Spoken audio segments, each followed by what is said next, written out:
प्राचीन देवताओं से नए देवताओं तक, मिथकों और राज्य शास्त्र की कहानी। नमस्कार मित्रों, आज हम एक बहुत ही रोचक विषय पर चर्चा करेंगे, जिसका नाम है प्राचीन देवताओं से नए देवताओं तक। ये कहानी है उस बदलते समय की, जब पुरातन देवता धीरे धीरे अपनी चमक खोने लगे और नए देवताओं ने उनकी जगह लेनी शुरू कर दी। इस कहानी के पीछे छिपा है एक गहरा सामाजिक और सांस्कृतिक परिवर्तन, जो धर्म, राजनीति और मिथकों को एक साथ जोड़ता है। पृष्ठभूमि: देवता कौन थे और क्यों महत्वपूर्ण थे? प्राचीन चीन में देवताओं का बहुत बड़ा महत्व था। हर देवता का अपना क्षेत्र, अपनी शक्तियां और अपनी कहानियां थी। इनमें से कुछ देवता प्रकृति, युद्ध, कृषि और न्याय के देवता थे। इन देवताओं की पूजा से समाज को एक सांस्कृतिक और आध्यात्मिक दिशा मिलती थी। परंतु समय के साथ, जब धार्मिक विचारधाराएं जैसे ताओ धर्म और बौद्ध धर्म चीन में आए, तो इन पुराने देवताओं की छवि में बदलाव आने लगा। कैसे ताओ धर्म और बौद्ध धर्म ने मिथकों को नया आकार दिया?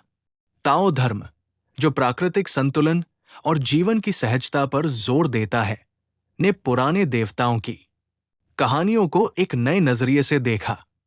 इसे लगता था कि देवता केवल प्राकृतिक शक्तियों के दूत हैं, जिन्हें समझना और उनके साथ सामंजस्य बैठाना चाहिए। इसी तरह बौद्ध धर्म ने भी चीन में प्रवेश करते ही देवताओं की भूमिका को नई दिशा दी। बौद्ध धर्म में देवताओं को अधिकतर मार्गदर्शक और रक्षक के रूप में देखा गया, जो मोक्ष की ओर जाने वाले साधकों की सहायता करते हैं।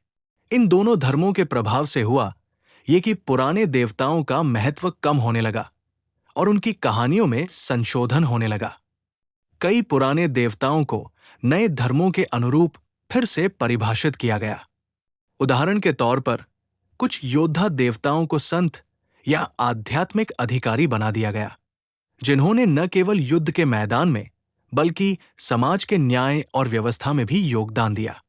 संघर्ष, पुनर्व्याख्या और मिश्रण की प्रक्रिया: इस परिवर्तन की प्रक्रिया में संघर्ष भी था।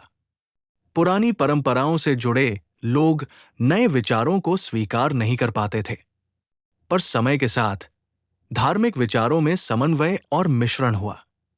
इसे हम सिंक्रेटिज्म कहते हैं। इसका मतलब है विभिन्न धार्मिक और सांस्कृतिक तत्वों का मेल। चीन में यह प्रक्रिया इतनी गहरी हुई कि पुराने देवता और नए धर्म दोनों के तत्व एक साथ मिलकर एक नया पंथ तैयार करने लगे। यहां एक दिलचस्प बात यह है कि कई पुराने नायक, जो पहले केवल योद्धा या राजा थे, उन्हें बाद में संत या आधिकारिक धर्मगुरु घोषित कर दिया गया।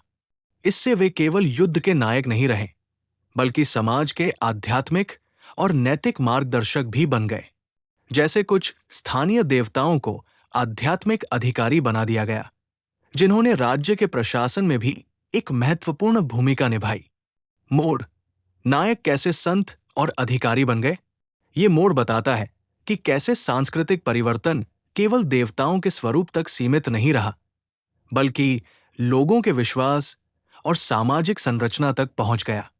जब नायक संत या आध्यात्मिक अधिकारी बन गए, तो उन्होंने समाज में नैतिकता, न्याय और धर्म की नई परिभाषाएं दी।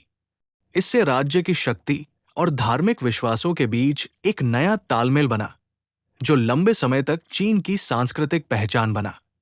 संदेश: संस्कृति अपने स्वर्ग को विकसित करती है। इस पूरी कहानी से हमें ये सीख मिलती है कि कोई भी संस्कृति स्थिर नहीं रहती।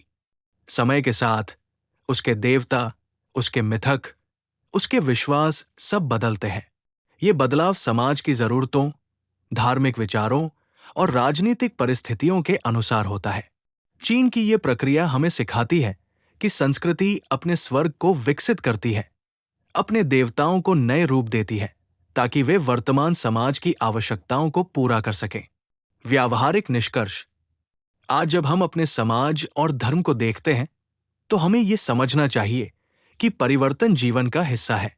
पुरानी परंपराओं का सम्मान करते हुए नए विचारों को अपनाना ही प्रगति की कुंजी है। जैसे ताओ धर्म और बौद्ध धर्म ने चीन के मिथकों को नया जीवन दिया, वैसे ही हमें भी अपनी सांस्कृतिक धरोहर को समय के साथ जोड़कर आगे बढ़ाना चाहिए। तो दोस्तों, यही थी कहानी प्राचीन देवताओं से नए देवताओं तक की, जो हमें बताती है कि कैसे मिथक और राज्य शास्त्र एक दूसरे से जुड़े हुए हैं और कैसे धर्म और संस्कृति मिलकर समाज को नया आकार देते हैं। धन्यवाद। अगली बार फिर मिलेंगे एक नई कहानी के साथ।